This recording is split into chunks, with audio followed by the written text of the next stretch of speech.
Hey folks, Coach Butler here. I just wanted to talk a little bit about the changes we're going to make this season versus in the fall. This is a good refresher for everyone, and then also the three new players we picked up. This will give you guys a good understanding of the system we've been working with and where you'll fit in and the roles you'll play depending on position. So we are going to go from 9 versus 9 to 11 versus 11 this year. It means we've got two extra players on the field. The good news is we prepared for this last season. The reason we were doing the formation we were is because it really makes it easier to transition to the full 11 versus 11. So what you'll see is defensively not a lot will change to the system, but we're going to add in two more offensive players and maybe pull the wingbacks back a little bit, not too much. But basically, what you'll see is the red team is how most opponents are going to line up. They're going to have a single goalkeeper, four defenders, four midfielders, and two attacking players. Typically, this is referred to as a 4-4-2 formation. We're going to do something similar, but we're not going to line up in these straight lines, which a lot of folks will do. It's a very simple formation, but what we're going to do is typically a little more effective, especially at this level. So we're going to be doing the five most defensive players or six most defensive players. So the goalkeeper, the left center back, the right center back, the left wing back, the right wing back, and this defensive center midfielder or holding midfielder. Those five, their roles are going to be very similar to last season. So the wingback's job is really to, when we get the ball, we're going to help support the offense and push up. But when we're defending, they're going to come back a lot and they're going to stay out wide. If they push out, then typically the center midfield is holding midfield. The side that the ball is on, say, all right, let's move the ball over here. So the ball's on this side, and our wingback's going to push out to press the ball. This is the pressure defender.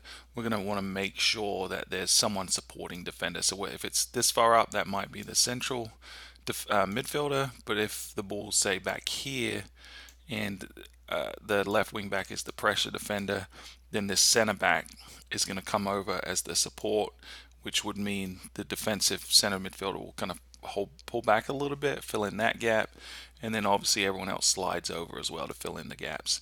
The important thing here is whoever's on the weak side of the field, so the side of the field where the ball is not, that person, this in this case the right wing back, needs to have their head on what we call a swivel, looking left and right all around them, making sure that we're not leaving someone unmarked coming in around the back here to potentially get an easy goal. So this is really the same defensive system we had as last year.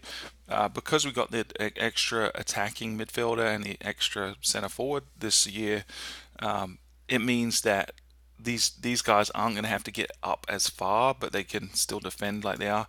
And these guys, whoever's side of the field the ball is on, these left and right midfielders would come back and support, fill in these gaps.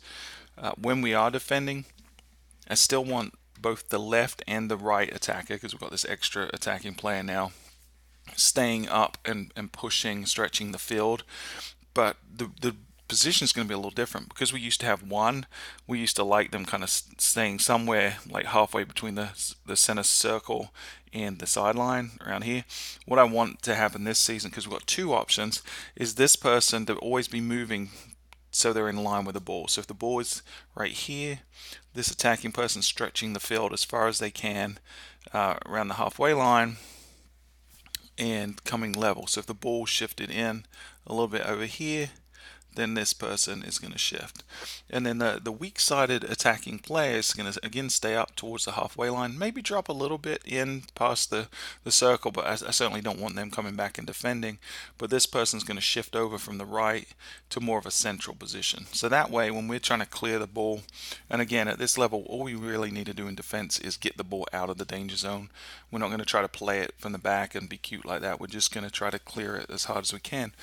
And what I'm going to want is them to always know where players are going to be. So when we distribute the ball up the field, we were always playing to a player. There's always going to be someone straight, and there's always going to be someone towards the center as well. So that just gives us a little ability to predict where to play the ball when we're under some kind of pressure. This attacking midfielder, I'm going to give them a little bit of a free range. So their job is really to fill in the gaps that appear, and there's typically going to be a gap here between the opposition's defense and attack. So I want them to kind of fill in that gap for pick up any loose balls, get ready to join the attack if and when that happens. So when we go from defense to offense, that's what we call a transition. Probably the most important part of the game is how effectively we do transition. So in this case, someone in defense has the ball and clears it out somewhere up here.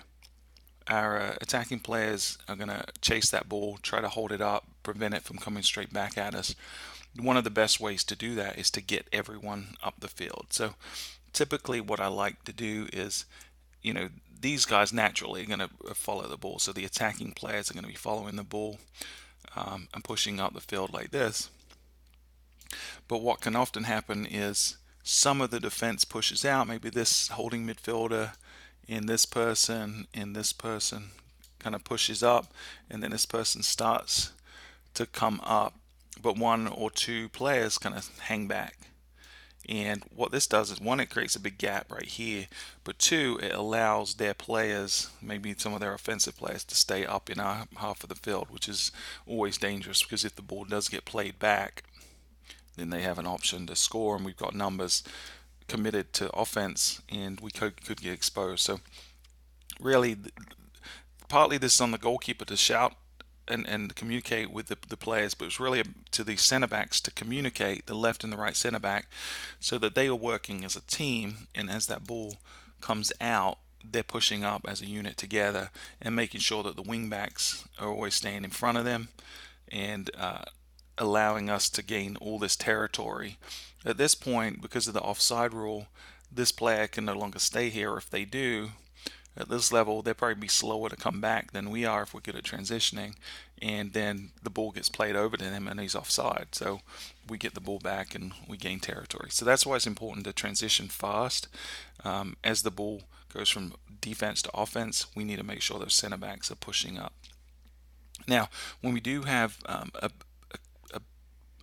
offensive play, maybe we're up near the penalty box, someone up here has the ball, then this is the shape I want to take. And remember, we talked last season about when we're defending, we want to be compact and close together, but when we're on offense, we want to be spread out and give each other options. So say this left center forward's got the ball somewhere around here, then the wing back, again, I don't want them pushing up as far as they did last season. They were getting really committed almost to the box some last season. I want them to kind of stay between the halfway line and probably a third of the way into the half, maybe a little more on occasion, but for the most part not overcommitting, because we're going to 11v11.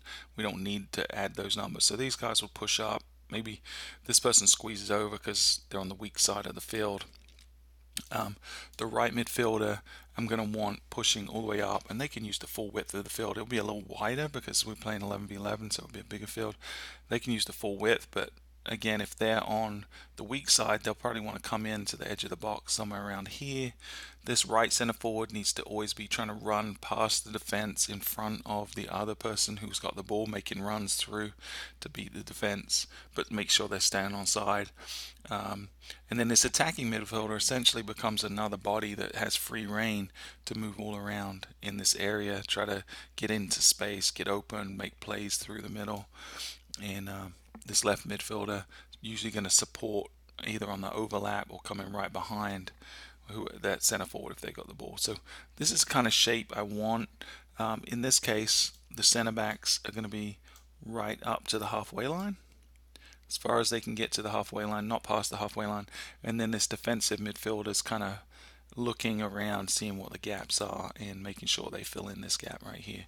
So again, we want to be a little more spread out on offense than we are on defense, but you can see what kind of formation we're going to take, and we're going to commit a lot of bodies forward, hopefully get some goals in doing that. But important thing to remember, we've always got these two guys back, and in this case I'd want the goalkeeper to come out to the edge of the box as well. And remember, the goalkeeper can see the whole field, so if they see big gaps, or maybe in this case we got a player hanging out right over here can get free, or over here, it's the job of the goalkeeper to communicate that and maybe say, in this case, that left wing back needs to come back and mark that person so that we're not exposed to the back, if that makes sense. So that's basically it. It's not that different than what we did last season. So if you want to go back and listen to that first video that I did, that'll kind of give you a little more in-depth information about each of the roles and responsibilities of each player. But we'll tweak this as the season goes on, and as I see errors that we need to correct, I can address those with the kids in practice or in future videos as well.